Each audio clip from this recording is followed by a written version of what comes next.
العالمين والعاقبة للمتقين والصلاة والسلام على سيد الأنبياء والمرسلين خاتم النبيين محمد وعلى آلہ وصحبہ اجمعین اما بعد۔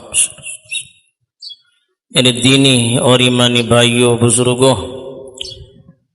کئی ہفتوں سے نکاح اور طلاق کے متعلق مختصر احکامات بیان کیے جا رہے تھے، جن کا معاشرے میں عام طور پر خیال نہ رکھنے کی وجہ سے بہت سے مسائل پیدا ہو رہے ہیں۔ اس ہفتے طلاق یا خلا کے بعد عام طور پر جو سب سے بڑا مسئلہ پیدا ہوتا ہے اولاد کا مسئلہ، اس سلسلے میں مختصر باتیں عرض کی گئی ہیں۔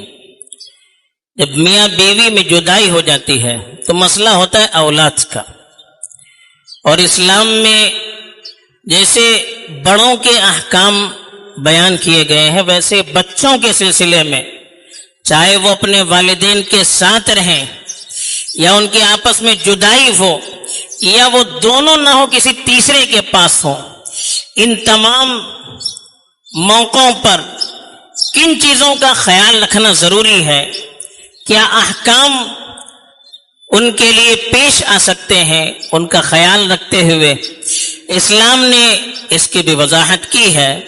خاص طور پر مسئلہ پیش آتا ہے میاں بیوی میں جب طلاق ہو جاتی ہے یا خلا ہوتا ہے، خلا کے مسائل جب پیش آتے ہیں تو بچوں کا مسئلہ ہوتا ہے۔ اب میاں چاہتا ہے کہ بچے میرے پاس رہیں، عورت چاہتی ہے کہ بچے ان کے پاس رہیں، اس میں اختلاف بھی ہو جاتا ہے، کبھی کبھی تلخیاں بڑھ جاتی ہے۔ تو شریعت کی روشنی میں جب ہم چلیں گے تو ہمیں کوئی دشواری پیش نہیں آتی ہے۔ جو بچے ہوتے ہیں نا، بچے دو قسم کے ہوتے ہیں، ایک بالکل چھوٹے ہوتے ہیں جن کو غیر ممیز کہتے ہیں، جو اپنا کام کاج خود نہیں کر سکتے، اپنی ذمہ داری خود سنبھال نہیں سکتے، ان کے لیے کسی ذمہ دار کی ضرورت ہوتی ہے، ان کی ضروریات پوری کرنی ہے، صفائی کا مسئلہ ہے، پیشاب پخانے کا مسئلہ ہے، کھانے پینے کا مسئلہ ہے، اور اپنی دیگر ذمہ داریوں کا مسئلہ ہے، کسی دوسرے کے ذریعے سے وہ حل کر سکتے، خود سے وہ اپنے مسائل حل نہیں کر سکتے۔ ایسے بچوں کو غیر ممیز کہتے، چھوٹے ہیں، جن کے اندر ابھی تمیز کی صلاحیت پیدا نہیں ہوئی، اچھائی اور برائی کے درمیان فرق کرنے کی ضرورت اور بے ضرورت کی جو چیزیں ہیں، اچھی اور بری جو چیزیں ہیں، اس میں فرق کرنے کی پوری طرح سے صلاحیت پیدا نہیں ہوتی۔ ایسے بچوں کو غیر ممیز بچے کہتے، جو عام طور پر 6 سال 7 سال تک پہنچ جاتے ہیں۔ عام طور پر 7 یا 8 سال کے بعد بچوں کے اندر ذرا سمجھ پیدا ہو جاتی ہے، وہ اپنے کام کاج خود کرنا شروع کر دیتے ہیں۔ تو غیر ممیز جو بچے ہوتے ہیں ان کے احکام الگ ہیں، ممیز جو بچے ہوتے ہیں ان کے احکام الگ ہیں۔ غیر ممیز جو بچے ہوتے ہیں ان کے ماں باپ میں جب جدائی ہو جاتی ہے اور دونوں یہ چاہتے ہیں کہ بچے کی ذمہ داری ہم لیں گے، تب شریعت نے کہا کہ ماں کو مقدم کیا جائے گا، اس لیے کہ بچوں کی تربیت ماں جس انداز میں کر سکتی ہے، بچوں کے دکھ درد کو ماں جس طرح سے سمجھ سکتی ہے، ان کے لیے جتنی قربانی ماں دے سکتی ہے، اور جو تڑپ، جو جذبہ، جو درد ماں کے دل میں ہو سکتا ہے، عام طور پر مرد کے دل میں اتنا زیادہ نہیں ہوتا ہے۔ بچے اللہ تعالیٰ نے جو فطرت پیدا کی ہے، ماں کے اندر وہ فطرت پیدا کی ہے کہ وہ اپنے بچوں کے لیے بڑی سے بڑی قربانی دے سکتی ہے۔ باپ وہ بچپن کی جو چیزیں ہیں وہ اس طرح سے پورا نہیں کر سکتا جیسے ماں کر سکتی ہے۔ تو اس لیے ایسے موقعوں پر شریعت نے کہا کہ بچے کو یا بچی جو چھوٹے ہیں، غیر ممیز ہیں، ابھی ان کو ماں کی ضرورت ہے، تو اس وقت ان کو ماں کے حوالے کیا جائے گا۔ اگر ماں خود تیار نہیں ہے تب تو باپ اپنے ذمے لے گا، لیکن ماں خود چاہتی ہے تو ماں کے حوالے کیا جائے گا، لیکن شرط یہ ہے کہ وہ ماں عقل مند ہو، پاک دامن ہو اور مسلمان ہو، اور سب سے بڑھ کر وہ کسی دوسرے شوہر کے نکاح میں نہ ہو۔ ابھی اس کی دوسرے سے شادی نہ ہو تب تک اس کا حق زیادہ رہتا ہے، اس لیے کہ جب وہ دوسرے کے پاس چلی جاتی ہے تب دوسرا اس طرح سے اپنے بچے اس کے بچے کو قبول کرے نہ کرے یہ کہہ نہیں سکتے. تو اس لیے عورت کی دوسری شادی جب تک نہ ہو تو عورت اس بچے کی زیادہ حقدار ہوتی ہے. وہ بچہ اس کے پاس رہے گا لیکن اس کا خرچہ وہ باپ ہی سنبھالے گا. نان نفقہ اس کے خرچے کپڑے کی جو ذمہ داریاں ہیں وہ اس کے باپ پر ہوتی ہے. دوسری چیز، ماں کے پاس بچے کے رہنے کا یہ مطلب نہیں کہ وہ باپ کے پاس نہ بھیجے. رات کا جو وقت ہے وہ ماں کے پاس رہے، باقی دن میں بچہ اپنے باپ کے پاس بھی جائے گا، جب ضرورت ہوگی باپ کے پاس جائے گا، لیکن رات اپنی ماں کے پاس گزارے گا. اگر ماں نہیں ہے تو ایسی صورت میں نانی جو ماں کی ماں ہوتی ہے اس کا زیادہ حق ہوتا ہے، اس لیے کہ جو درد ماں کا ہوتا ہے وہ تقریباً اس کی ماں کے اندر بھی موجود ہوتا ہے. ان دونوں کے نہ ہونے کی صورت میں یا قبول نہ کرنے کی صورت میں پھر باپ کی ذمہ داری آتی ہے. باپ یہ اس کا زیادہ حقدار ہوتا ہے، اس لیے کہ وہ باپ ہے. باپ کے دل میں اپنے اولاد کے تئیں جو محبت ہوتی ہے وہ کسی غیر کے دل میں نہیں ہو سکتی ہے. وہ جس طرح سے فکر کر سکتا ہے ماں کے علاوہ کوئی دوسرا اس طرح سے اس کی فکر نہیں کر سکتا. تو یہ مسئلہ ہے. اب باپ نہیں ہے تو دادی باپ کی ماں جو ہے وہ سنبھالے گی، وہ بھی نہیں ہے تو پھر دادا کے ذمہ ہوگا، وہ بھی نہیں ہے تو حقیقی بہن، وہ بھی نہیں تو حقیقی بھائی، اس طرح سے جو ترتیب ہے وہ ہوگی.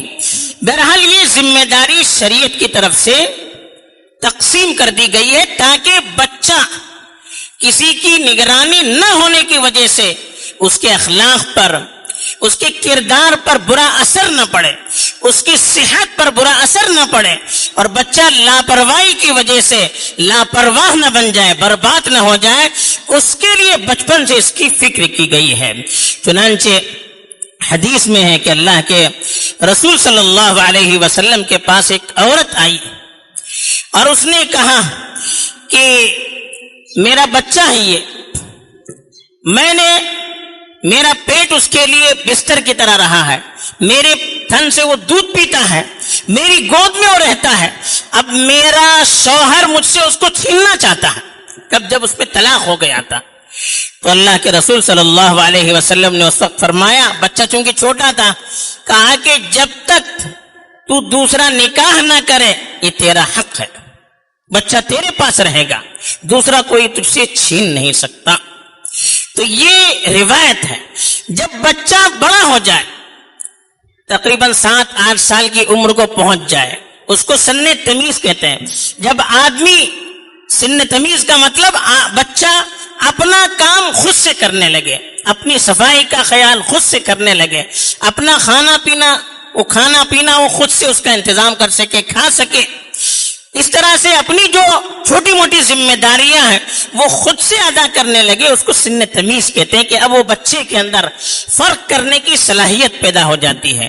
جب بچہ اتنی عمر کو پہنچ جائے، اب پھر آپس میں اختلاف ہو جائے تب اختیار دیا جائے گا.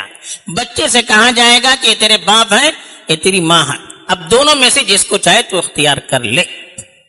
اللہ کے رسول صلی اللہ علیہ وسلم کے پاس ایسا مسئلہ آیا تھا، ایک عورت آئی اور کہا کہ یہ بچہ بچپن سے میرے پاس رہا، میں اس کو کھلاتی پلاتی رہی، اب یہ بچہ ذرا بڑا ہو چکا ہے اور پانی وغیرہ کنویں سے نکالنے کے لائق ہو چکا ہے، یعنی مطلب تمیز کی عمر کو پہنچ چکا ہے، اب میرا شوہر یہ چاہتا ہے کہ مجھ سے چھین لے.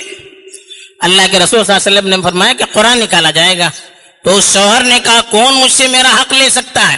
اللہ کے رسول نے بچے کو کھڑا کیا، ماں باپ کو سامنے کھڑا کیا اور کہا ان دونوں میں سے جس کو چاہے اختیار کرو. تو بچے نے ماں کو اختیار کر لیا. اب بچہ ماں کو یا باپ کو اختیار کرے تو اس کا یہ مطلب نہیں کہ دوسرا اس کو چھوڑ دے یا دوسرے کے پاس نہ بھیجے. اس وقت بھی اگر وہ بچہ ماں کے پاس جائے تو اس کے خرچے کی پوری ذمہ داری باپ پر ہی ہوگی.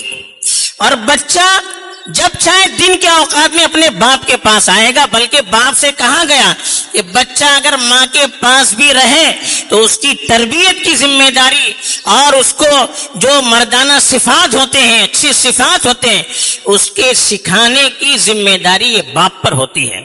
تو یہ بچوں کو طلاق ہونے کے بعد اگر وہ ماں کے پاس رہے تو باپ کے پاس جانے سے، باپ کے پاس رہے تو ماں کے پاس جانے سے روکنا نہیں چاہیے. شریعت میں اس کی کوئی اجازت نہیں ہے. یہ غیر شرعی چیزیں ہیں. بچوں کو باپ سے روکا جاتا ہے، بچوں کو ماں سے روکا جاتا ہے. کیا مسئلہ ہے یہ؟ ماں کا درد کون سمجھ سکتا ہے؟ باقی باپ کی محبت کو کون سمجھ سکتا ہے؟ اب ایسے میں اس کی آہ لگ گئی، بددعا لگ گئی تو سامنے والے کا کیا حشر ہو سکتا ہے؟ تو اس کا خیال رکھنا چاہیے. اور ایسی چیزوں سے دیکھیے خود بخود بچے کے ذہن میں غلط جذبات پیدا ہو جاتے ہیں. اب بچہ ہے، بچپن سے اس کو سکھایا ہے باپ کے پاس مت جانا، باپ ایسا ہے ویسا ہے. اب بچپن سے اس کے دل میں باپ کے تئیں نفرت کے جذبات پیدا ہوں گے، باپ کے خاندان والوں کے تئیں نفرت کے جذبات پیدا ہوں گے. پھر وہ بچہ بڑا ہو کر کیا کرے گا؟ جب بچوں کو بچپن میں ایسی غلط سلط عادتیں ڈالیں گے، ایسی غلط سلط باتوں سے ان کی تربیت کرنا شروع کر دیں گے، اس کے نتیجے میں اس کی تربیت کیسے ہوگی؟ بچپن ہی سے اس کے دل میں دشمنی اور نفرت کے جذبات، عداوت کے جذبات پیدا ہوں گے جو کبھی دور نہیں ہو سکتے. تو اس لیے یہ اس طرح کے جو مسائل ہیں، ان مسائل میں ہمیں اپنے جذبات کو بالائے طاق رکھ کر شریعت کیا کہتی ہے، ہمارے یہاں دین کیا کہتا ہے، اس کا خیال رکھ کر ہمیں کام کرنا چاہیے. اللہ تعالیٰ اس مسئلے میں، اس طرح کے حکام میں ہمیں شریعت کو سامنے رکھ کر زندگی گزارنے کی توفیق دے. وآخر دعوانا الحمدللہ.